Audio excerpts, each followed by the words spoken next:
Hello नमस्ते सभी भावी पीटीआई गण जो बीपीएड फर्स्ट सेम की तैयारी कर रहे हैं। क्या बीपीएड फर्स्ट सेम की तैयारी कर रहे हैं, उनका इस क्लास में हार्दिक स्वागत करते हैं। बिल्कुल जी, बिल्कुल आपको बिना स्किप किए पूरी क्लास को अटेंड करनी है। बिल्कुल आपके सामने सभी के बारे में सिलेबस को विस्तार रूप से आपको बताया जाएगा। एक बार चारों सब्जेक्ट के बारे में फोकस कर लेते हैं। तो पहला कौन सा हो जाएगा?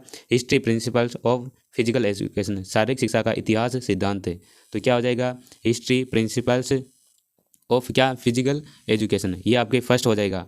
बिल्कुल। और दूसरा वाला कौन सा वाला हो जाएगा? तो दूसरा क्या हो जाएगा? Anatomy and physiology. तो क्या हो जाएगा? Anatomy anatomy and physiology. बिल्कुल विस्तार से चर्चा करेंगे, एक बार ऊपर ऊपर से देख लेते हैं जी। बिल्कुल। तो तीसरा आपके सामने शामिल करते किया है हेल्थ एजुकेशन। क्या? हेल्थ एजुकेशन शामिल कर रखा है जी। बिल्कुल आपको ध्यान में रखना, हेल्थ एजुकेशन को शामिल कर रखा। और चौथा आपको ध्यान में रखना है, कौन सा वाला?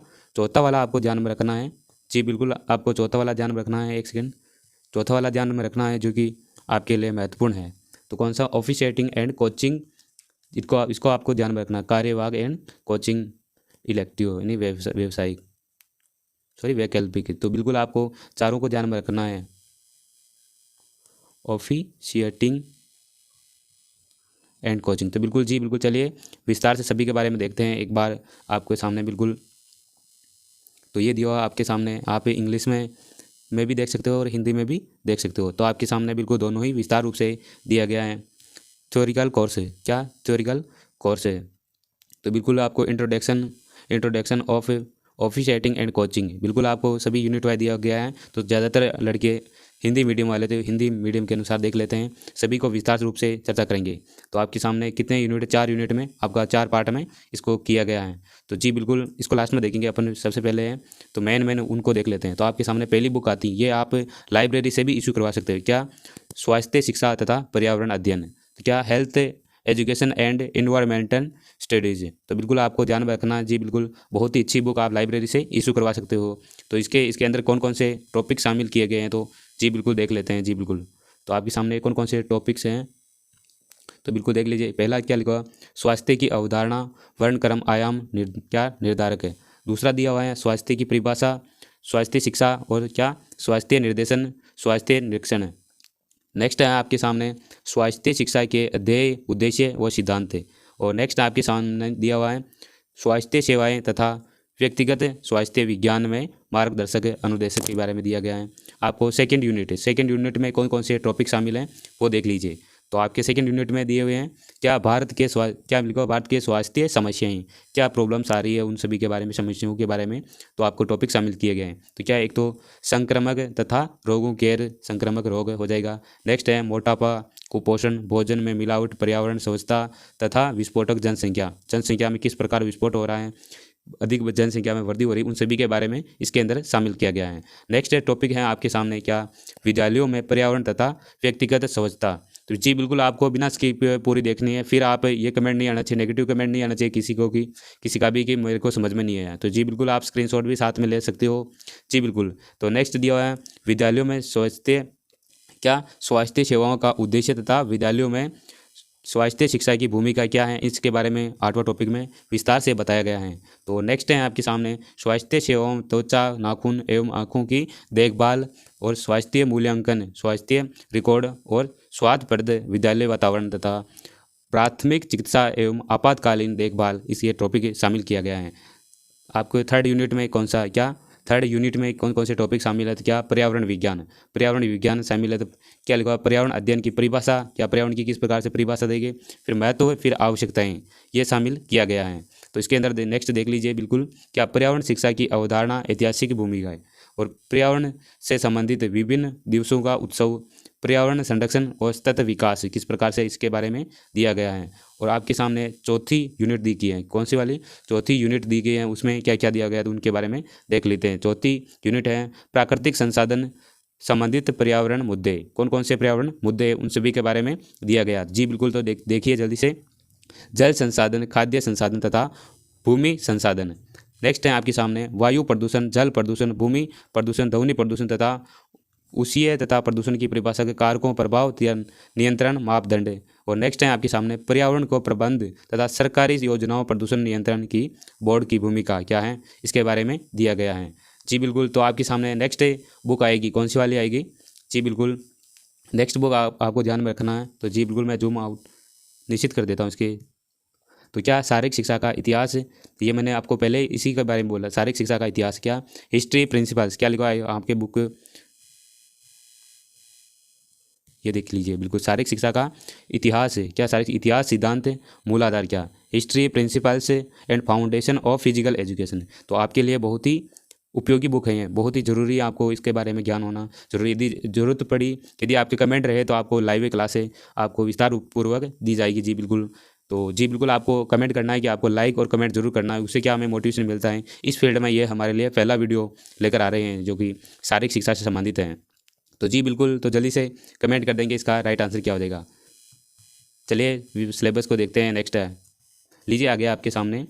तो इसके बारे में क्या दिया हुआ, इस सब्जेक्ट के बारे में, history principles of physical education. इसका सिलेबस में क्या इकाई नंबर 1 है, क्या दिया हुआ है? तो शारीरिक शिक्षा का अर्थ, परिभाषा, प्राकृतिक कार्य क्षेत्र, इसके बारे में अध्ययन करना है। और नेक्स्ट है दिया हुआ सेकेंड, शारीरिक शिक्षा का उद्देश्य तथा लक्ष्यों को समझाइए। तो बिल्कुल आपको इन सभी के बारे में विस्तार से अध्ययन करना है। तीसरा लिखा हुआ आपके सामने, आधुनिक युग में शारीरिक शिक्षा का महत्व है। नेक्स्ट है आपके शारीरिक शिक्षा के विषय के क्या भ्रांत धारणा के बारे में दिया गया है। और नेक्स्ट है आपके सामने टॉपिक शामिल हैं, शारीरिक शिक्षा का सामान्य शिक्षा का संबंध बताना है, शारीरिक शिक्षा कला अथवा विज्ञान के रूप में। नेक्स्ट आता है आपके सामने सेकेंड यूनिट में क्या क्या दिया हुआ। तो सेकेंड यूनिट में दिया हुआ आपके सामने भारत में शारीरिक शिक्षा का ऐतिहासिक विकास। और नेक्स्ट है आपके सामने भारत में शारीरिक शिक्षा का ऐतिहासिक विकास, जिसमें क्या सिंधु घाटी सभ्यता काल दिया हुआ है। नेक्स्ट है भारत में शारीरिक शिक्षा का ऐतिहासिक विकास वैदिक काल में हुआ, इसके बारे में। नेक्स्ट आपके सामने भारत में शारीरिक शिक्षा का ऐतिहासिक विकास पूर्व हिंदू काल, जिसमें कि कौन से वाले 600 ईसा पूर्व से 320 ईस्वी सन दिया गया है। जी बिल्कुल, नेक्स्ट है जी आपके सामने इसी का पाठ है, तथा क्या उत्तर हिंदू काल में 320 ईस्वी सन से 1000 ईस्वी सन दिया हुआ है। नेक्स्ट आपके सामने भारत में शारीरिक शिक्षा का ऐतिहासिक विकास, ये क्या मध्यकाल, जिसमें क्या 1000 ईस्वी से 1757 ईस्वी दिया गया है। नेक्स्ट लीजिए आपके सामने, नेक्स्ट टॉपिक दिया हुआ है क्या, ऐतिहासिक विकास मध्य विकास। जी बिल्कुल, भारत में शारीरिक शिक्षा का ऐतिहासिक विकास मध्यकाल में 1000 से 1757। जी बिल्कुल सॉरी। तो भारत में नेक्स्ट दिया हुआ आपके सामने, भारत में शारीरिक शिक्षा का ऐतिहासिक विकास ब्रिटिश काल में 1947 में, क्या 1947 में, बिल्कुल आपको ध्यान में रखना है वो, ये क्या पहले आया हुआ है। जी बिल्कुल आपको ध्यान में रखना 1947 से पूर्व। और भारत में शारीरिक शिक्षा का ऐतिहासिक विकास 1947 पश्चात। ये तो पहले, दोनों ही संबंधित हैं। क्या ये पहले वाला, तो पहले किस प्रकार का क्या व्यवस्था थी अपने भारत में, और उसके बाद कौन सी व्यवस्था, ये 12 वाला पार्ट में बताया गया, पश्चात ने बाद में वाला भाग में बताया गया।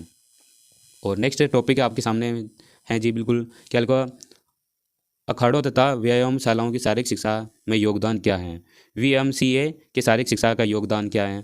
थर्ड यूनिट है कौन सी, तीसरी यूनिट में क्या क्या दिया है, तो शारीरिक शिक्षा का मूलाधार, इसके बारे में बताया गया है। तो शारीरिक शिक्षा का दार्शनिक आधार।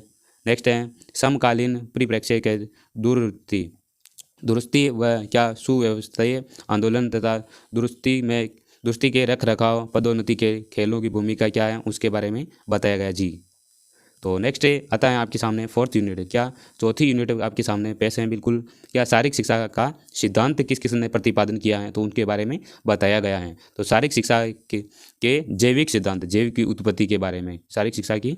तो नेक्स्ट है आपके सामने शारीरिक शिक्षा के मनोवैज्ञानिक सिद्धांत। मनोवैज्ञानिक सिद्धांत, ये पार्ट आपके मनोवैज्ञानिक सिद्धांत जो कि आपके सेकेंड वाले पेपर में आप ही सोच रहे होंगे कि यदि अपन को इसको आज कंप्लीट नहीं करेंगे तो आप क्या फ़र्क पड़ेगा। तो इसका प्रभाव आपको, जो कि आपको PTI का फर्स्ट पेपर होगा, क्या होगा, PTI एग्ज़ाम का, क्या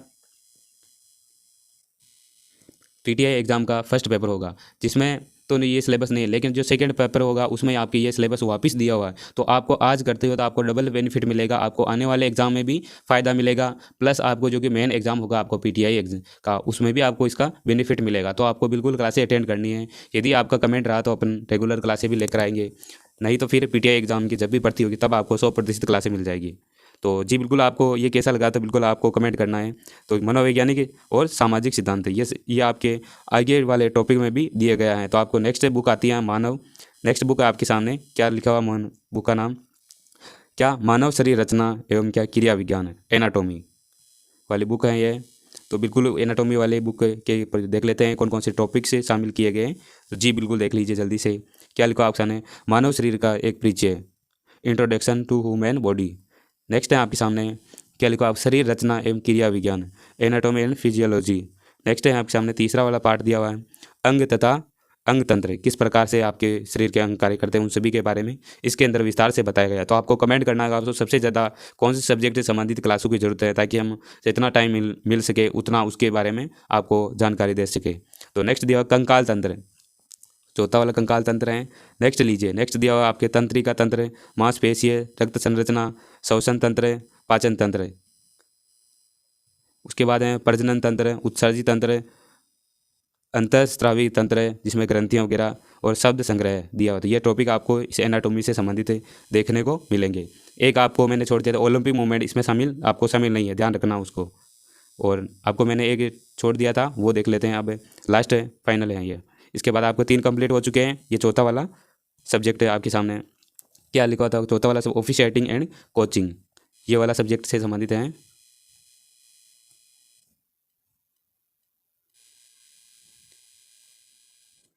एंड कोचिंग, एंड क्या कौन सी वाली,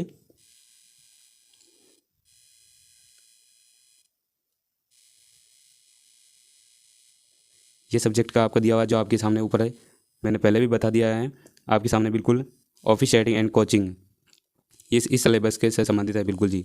तो लीजिए बिल्कुल जल्दी से देख लेते हैं फर्स्ट यूनिट में क्या देगा, कार्यवाहक एंड कोचिंग का परिचय। नेक्स्ट इसके अंदर कौन कौन से टॉपिक शामिल है, तो क्या स्थापना पत्र और कोचिंग की अवधारणा, स्थापना पत्र का महत्व और सिद्धांत बताइए। और नए इसमें अंदर ही टॉपिक शामिल हैं, क्या अधिकार एवं कोच के प्रबंध व खिलाड़ियों के दर्शकों के संबंध, किस प्रकार से खिलाड़ी और जो दर्शक देखने वाले के बीच में संबंध, और कोच की क्या भूमिका, उन सभी के बारे में बताया गया है। और नेक्स्ट है स्थापना पत्र एवं क्या मतलब कोचिंग के मानकों के सुधार में उपाय किस प्रकार से कर सकते हैं, सुधार लाया जा सकता है, उसके बारे में बताया गया है। नेक्स्ट है सेकंड यूनिट देर की, इसमें एक सलाहकार के रूप में कोच की क्या भूमिका होती है, आपने टेस्ट वगैरह दिए तो उन सभी में ये क्वेश्चन रिपीट हुआ है। तो सामान्य तौर पर खेल से पहले, खेल मैदान के दौरान या बाद में कोच के कर्तव्य क्या, कोच के खेल से शुरू होने से पहले बाद में क्या कर्तव्य होते हैं उन सभी के बारे में आपको इसमें बताना है। और कोचिंग को दर्शन है, क्या हम लोग एक क्या मतलब कोचिंग के क्या दर्शन होते हैं उन सभी के बारे में बताना आपको। नेक्स्ट है मैदान के अंदर और बाहर कोच की जिम्मेदारियां क्या होती है, आपको क्वेश्चन दिया गया था, ये आपने ध्यानपूर्वक देखा हो तो आपको पता होगा। तो क्या मतलब मैदान और बाहर कोच की क्या भूमिका होती है उसी के बारे में। नेक्स्ट है आपके सामने क्या, अप्रयुक्तता एवं कोचिंग, मनोवैज्ञानिक को नोटिस करना। मनोवैज्ञानिक आपको जो टीचिंग एरिया में आप कोई से जाओ, चाहे रीड की तैयारी कर रहे हो, चाहे कोई से फील्ड में आप टीचिंग फील्ड में यदि आप मेहनत कर रहे हो, तो आपको मनोविज्ञान का ज्ञान होना पहली प्राथमिकता है, क्योंकि आपके बच्चे की स्वभाव कैसा, उसके कैसा व्यवहार है, उसका सभी को मनोविज्ञान के आधार पर आप आसानी से समझ सकते हो उसके व्यवहार को। तो आपके लिए मनोवैज्ञानिक सबसे पहले है। तो बिल्कुल आपको ये टॉपिक आपके PTI मेन एग्जाम में बिल्कुल शामिल किया गया है। तो क्या लिखा है थर्ड यूनिट में, क्या दिया हुआ आपके सामने, अधिकारी के कर्तव्य है। तो क्या मतलब खेल से पहले, खेल के दौरान या बाद में अधिकारी के सामान्य कर्तव्य, बिल्कुल आपसे वादा करते हैं कि बिल्कुल आपको सटीक जानकारी हमेशा देंगे, लेकिन आपको एक ध्यान रखना है कि बिल्कुल नियमित देखना है, पूरा देखना है, आधा अधूरा ज्ञान हमेशा हानिकारक होता है, घर वालों के लिए भी आपके लिए भी। तो जी बिल्कुल, तो खेल से पहले, खेल के दौरान और बाद में अधिकारी के सामान्य कर्तव्य, क्या कार्यपालन के दर्शक है, क्या मतलब। और एक नेक्स्ट है स्थापना पत्र, स्थिति एकल और संचालन के आदि के यांत्रिकी। नेक्स्ट है स्थापना पत्र व नैतिकता कौन कौन सी है। और इसके बाद यूनिट आती 4 यूनिट आती कोच और अधिकारियों की योग्यताएं। और नेक्स्ट है इसके बाद कोच एवं अधिकारियों के गुण व योग्यताएं। नेक्स्ट है आपके सामने खेलकूद के सामान्य नियम, DA विलो की तैयारी के लिए इंटर कॉलेजियन के इंटर यूनिवर्सिटी टूर्नामेंट किस प्रकार के लिए बात। एक तो क्या इसमें मैं नोटिस करना है, क्या इंटर कॉलेज है, क्या इंटर कॉलेज है और इंटर यूनिवर्सिटी के बीच में टूर्नामेंट की क्या नियम होते हैं, इसके बारे में।